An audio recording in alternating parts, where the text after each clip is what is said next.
I was asked, would you come down and photograph the punk night? Suddenly, the Clash come on and bang! There was this incredible cultural explosion going on. It was a scary moment because punk could have gone either way. Some of the bands did have NF following. The National Front were growing incredibly. Keep our country free from invasion! They're not English! They don't belong here! We said what we need to do is do a gig, thing called Rock Against Racism. We're against racism in all facets of British life. We want rebel music, street music, music that breaks down people's fear of one another, music that knows who the real enemy is. Love music, hate racism. The energy and the potential of it was what pulled all these people on board. People in the room were artists and writers and political activists. It was immediate. I thought, this is a gang I'd like to join. At that time, there was a massive amount of police picking up black youth. I met this man, Red Saunders. He was like, we've got to get together, we've got to build something. Rock Against Racism was white people finally waking up to the fact that there's racism here. The thing to do is get involved in outside organisations with white people, with black people. The only way we can do it is together. We were interested in the idea of people being able to express themselves and that the expression itself was a political act. Black, white, together, tonight and forever! We're going to march from Trafalgar Square to Vicky Park, get a stage, build it, got to have the Clash, absolutely great energy punk band. The police were ridiculing us, saying nobody's going to come to this march. The numbers just kept coming. In this society, we're made to feel powerless and useless, and that the great and the good should do our thinking for us. And one of the wonderful things that we did in RAL was to say, no, just ordinary people, we can do things, we can change the world.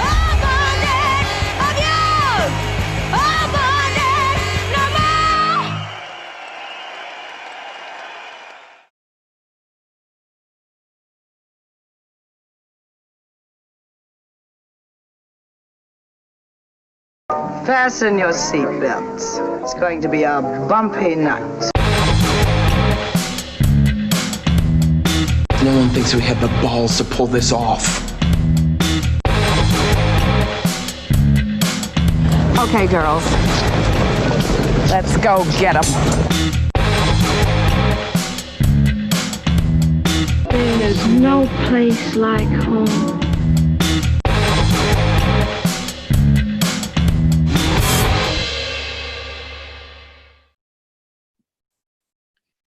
Hello everyone and welcome to this very special Q&A for White Riot. My name's Anna Smith. I'm the host of the Girls on Film podcast and we're very pleased to be partnering with Modern Films, Faber Members and Girls on Tops today. A little bit about Girls on Film before we start. It's a film review podcast from a female perspective and we were supposed to be on stage at Latitude Festival this weekend on their podcast stage, Listening Post. We would have been talking to female filmmakers about music and film. So we wanted to keep the festival spirit alive. So we are chatting to a woman who has made a fantastic film about music, community and activism. Welcome to director Rubika Shah. Hi. Hi, Anna. Thanks so much for joining us. How are you doing? Thanks for having me. Yeah, I'm great, thank you. A bit hot, but doing yeah. well. Appropriate for a festival time thing. It's actually not raining, amazingly.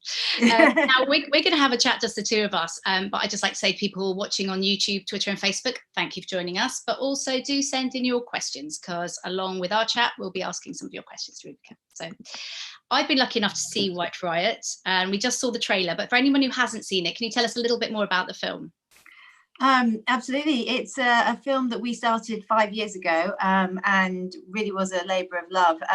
Started off as a film about Rock Against Racism, the whole movement, and then we decided in the early stages of making it that we wanted to focus on the first 2 years, which is the story about the Rock Against Racism Carnival in Victoria Park in 1978 that was headlined by The Clash and loads of other great bands in support of Rock Against Racism, in support of anti-racist activities.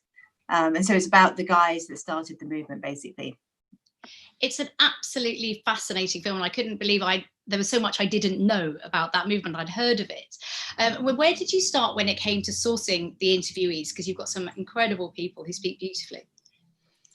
We just started at the beginning, really. We started with actually Sid Shelton, who's a photographer and very prolific during that time, and still is a great photographer now. And he and we just went and kind of knocked on people's doors, as it were, actually emailing them and going and meeting them, not stalking them, but that kind of approach of like trying to find, you know, who were the key players and who were the people that we were interested in talking to and telling their stories. So it was a very kind of grassroots approach to grassroots story.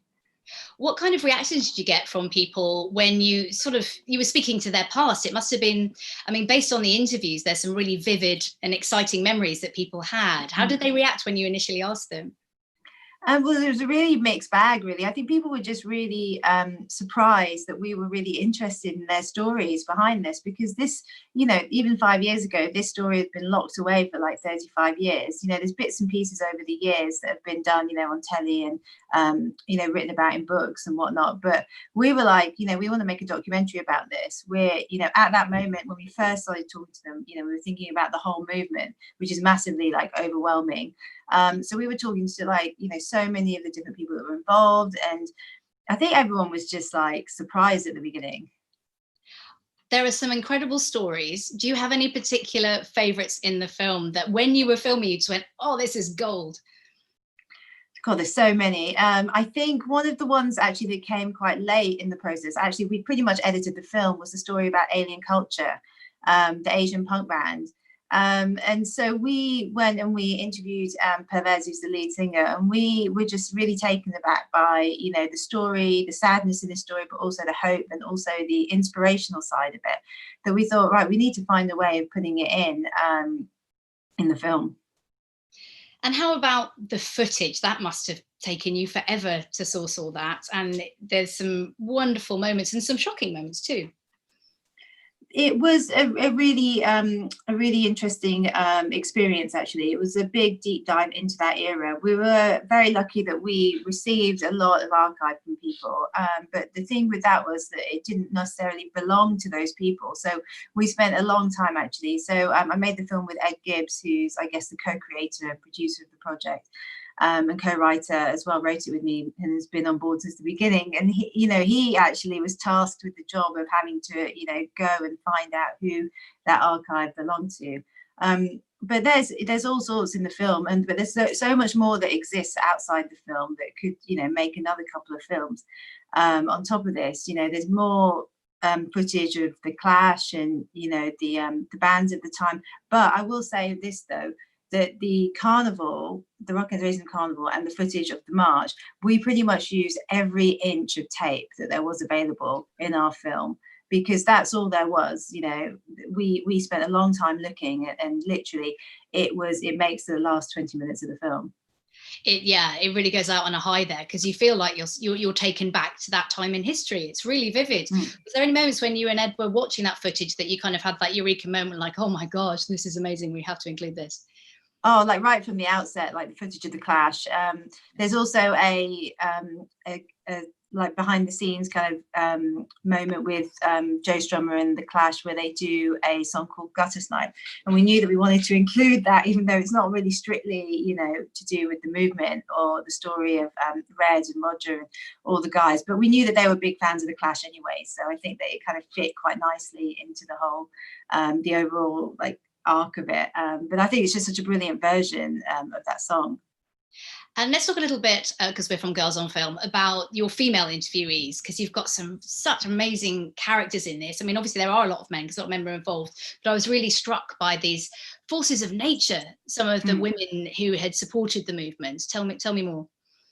So they, so the women that we decided to focus on, they were equal to the guys in terms of, you know, the creating Rock Against Racism, the movement. Because when you think back to the beginning of the movement, you know, it was literally like a bunch of people in a print room who were doing something that they believed in. They didn't realize that in, you know, 2 years or even in 5 years, that it would become this national, even multinational movement.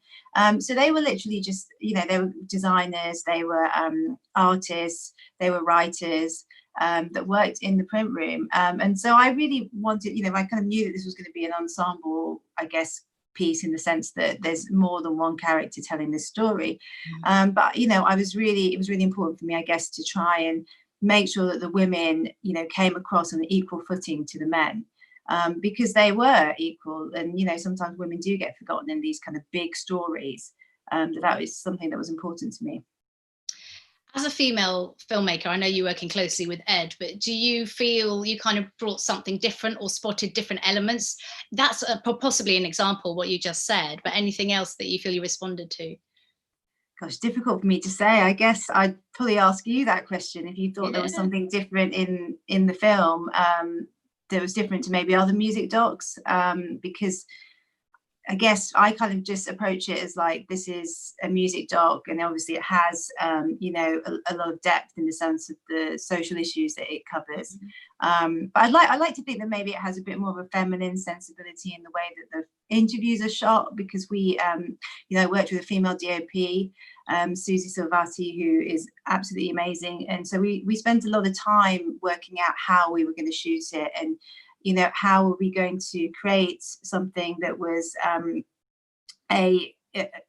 visually took us back into the moment, that wasn't going to separate us too much from the narrative, you know, from the late 70s. It kind of kept us there, as it were. The visual style is very strong. And before I ask you about that, I just want to say, don't forget to ask questions, people. We are here for you. But yeah, talk to me a little bit more about the visual style, because there's some really inventive touches. Absolutely. So we were really inspired by Temporary Hoarding, which is the fanzine that everyone was involved in. We felt like, I think right from the outset, actually, even before we decided to focus on the first 2 years, we knew that the fanzine was going to play a big part in the film. You know, when you are able to touch it, and, you know, people would, when we went to interview people, that, you know, straight away, people would bring out this fanzine. You know, it's massive. It's like bigger, you know, it's like a big broadsheet, really. And we kind of use that, I guess, as an outline, that the spine of the story. So thinking about, you know, what are the key events that are going to punctuate the narrative, in the sense of how are we going to tell the story? We're going to tell the story of Rock Against Racism, but we would also like to tell the story of what was happening at the time. And that's when Temporary Hoarding became really, really interesting for us, because they were reporting issues that people just didn't report, that the mainstream media ignored. But they were doing it in a youthful way, you know, using art and graphics, and a really inventive way, I'd say then. So they were taking like punk graphics, the cutout sensibility, you know, bright colors, and they were mixing that with, I guess, like current affairs-y type stuff. And so we took the graphics and we basically reinvented them for the screen. So I worked with an animator, Levan, and we spent a long time, even though, you know, some of these clips are only up for 2-3 minutes, not even that, I'd say like 20-30 seconds. You know, the amount of work that goes behind into that is, you know, we're talking about like days to get that glitchy, giphy kind of effect. It was very effective. Now, I saw an interview that you did in January of this year, and you were saying rightly that a lot has changed since you first made the film, and we've had Trump, we've had Brexit, a lot of things that perhaps potentially make it more relevant. But also since then, obviously, we've had a sort of resurgence of the Black Lives Matter movement in terms of the media taking an interest in that, and perhaps more people getting behind it after George Floyd. How do you feel about that, and how it will inform people's viewing of White Riot?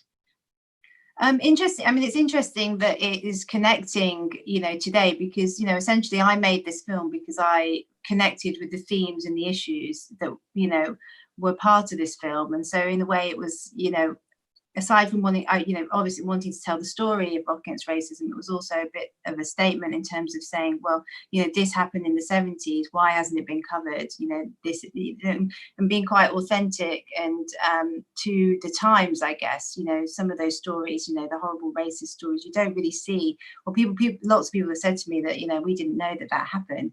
And so I think that also links to what's happening now, because all around the world, you know, we're talking about police brutality, we're talking about, you know, racism. So many of those issues haven't really gone away. And I think there's a connection in that sense with now that I guess I'm pleased about in one way, but then also sad about, because, you know, White Riot is about something that happened 40 years ago and we're still talking about those issues. Yeah. Yeah. We've had a question, I think it's about, was there any footage that you weren't able to include due to the length that you'd have liked to? Gosh, I mean, there's loads of stuff that I would have liked more in the carnival. I probably would have liked another song by The Clash, you know, just being a fan myself, but there's so many issues around that, not just, you know, the general archive music licensing issues, but also just, you know, the film, it's quite punchy at 80 minutes. And so if it gets into 90 minutes, there's lots of questions about, well, how do we, you know, boring questions actually about how do we, you know, how does it last that long and still feel punchy? I love an 80-minute film. As a film critic, I think it's great. Keep it nice. Thank you. Yeah, tell your message effectively in that time. Bravo. I wanted to ask a little bit more about the people that you spoke to. Is there people that you're still in touch with? Did you form any friendships during this? Absolutely, yeah. We're in touch with quite a few of the people behind RA, and so they've been doing, you know, they've been behind the release, and it's really great actually for them to be able to come out and participate in the Q&As, because, you know, they're the guys that made it, like they were the original guys, so they, you know, I can talk for them, but, you know, there's nothing like hearing the, you know, firsthand how it was then. And they and you communicate a real spirit of positivity, despite the seriousness of the subject matter. It seemed very much to be their mission, as you would imagine, Rock Against Racism, to look on the bright side and to have fun while supporting a very important cause. How did you set about achieving that surprisingly perhaps upbeat tone in the film? Well, I think there was a few different things actually that happened there. Partly it was the idea of like keeping it quite punk and, you know, keeping that rhythm up because of punk. And the other thing was that I ended up editing it. So, you know, it just became something that just almost just happened in the edit process where, you know, I'm not a professional editor. So it was a bit of a happy accident, and it was also a bit of intention of like wanting it to move quite quickly, because the, you know, the idea is that it sweeps you up. You know, I was, you know, very lucky to be mentored actually by Ian and Jane, who made 20,000 Days on Earth. So I got to talk to them a lot about how, you know, how should this film feel, you know, when it's finished. And I think that kind of experience of being able to, you know, talk about it and dissect it in kind of geeky, filmy way was really helpful. That's yeah, 20,000 Days on Earth is a great music film, isn't it? That breaks all the rules and does it really well. There are any other music docs that you look to, not necessarily for inspiration, but that you personally love? I reckon, well, I know for sure, like Brett Morgan's films. So, you know, Montage of Heck, Crossfire Hurricane, you know, and it's actually the similar kind of idea of like, you know, grab you and sweep you up and just kind of take you on a journey somewhere. And then you're like, oh, whoa, what just happened there? That's, you know, an hour or 2 hours gone. So they're really important films for me. Fire of Babylon, you know, is I think a brilliant film that crosses music. It has a music element weirdly in this cricket film, which is also about social issues and about, you know, a time, but feels quite contemporary. Yeah. You know, I could name loads more. Great. Oh, we've got a question from Facebook. Love the film. Jimmy Percy seems a key character in the narrative. Did you approach him for a retrospective interview? We didn't in the end, actually. And it was mainly a case of this film, really the narrative of the white kind of working class youth, you know, being torn between the National Front and Rock Against Racism. That narrative really only started to come about in the edit. And by that point, we had so much footage of him in archive that we actually felt for that section, it might be nice to just keep him in the moment. So it came down to a creative choice in the end. Okay, thank you. Very thorough response. I wanted to ask you a bit about your previous work, because I've seen the incredible documentary short that you made about Let's Dance. Tell us more about that, and will people be able to see that? Yeah, it's always on the back of my mind, like get that sorted so it can, you know, it can live online.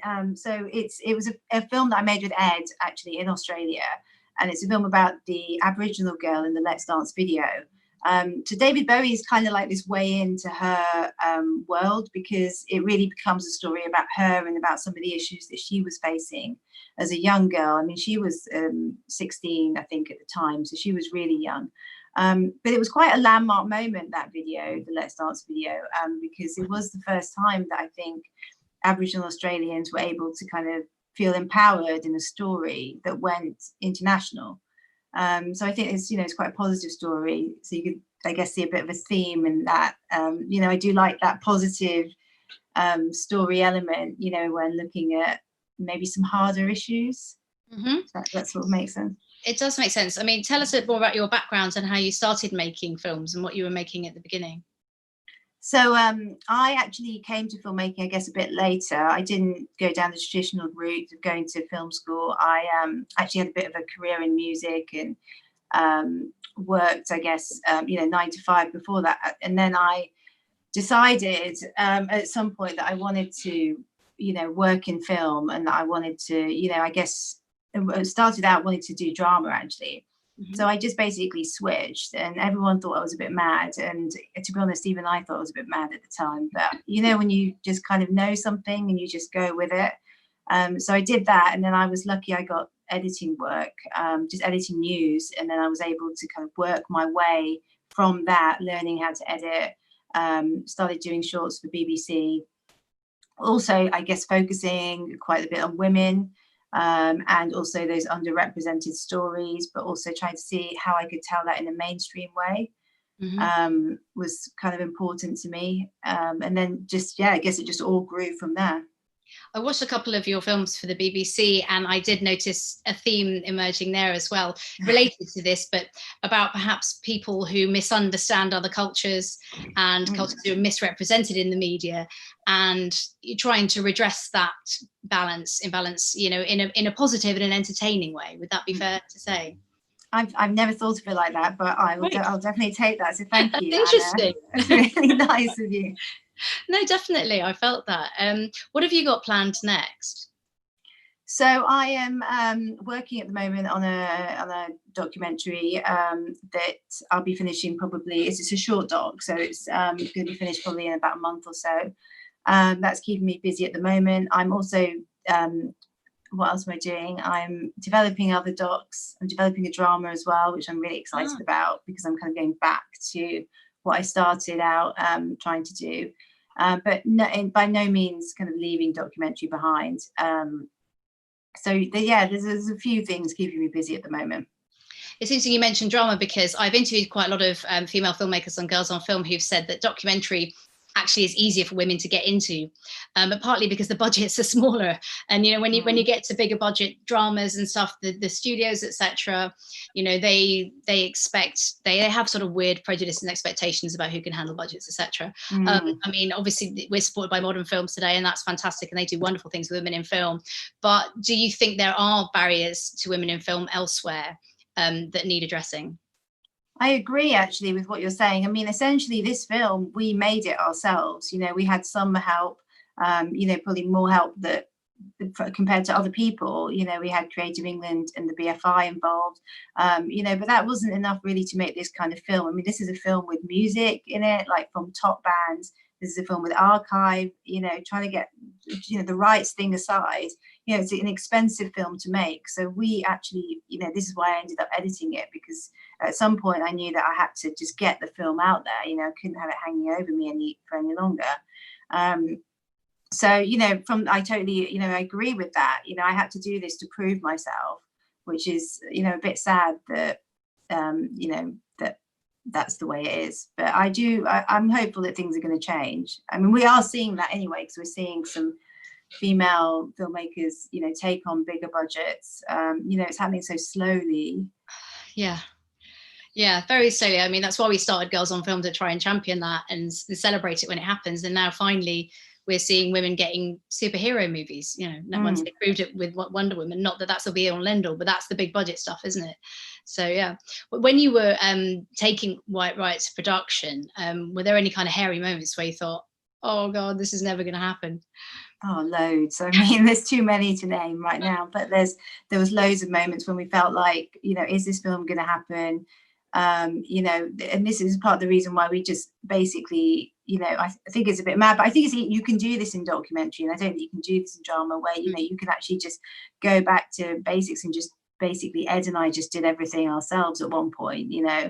there were like periods where, you know, this is probably another reason why it took so long, where we were just literally like just doing everything.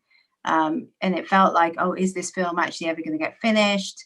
But we did it in the end. You know, I think if you have a goal in the end, then you just kind of get, you know, you just make it there eventually.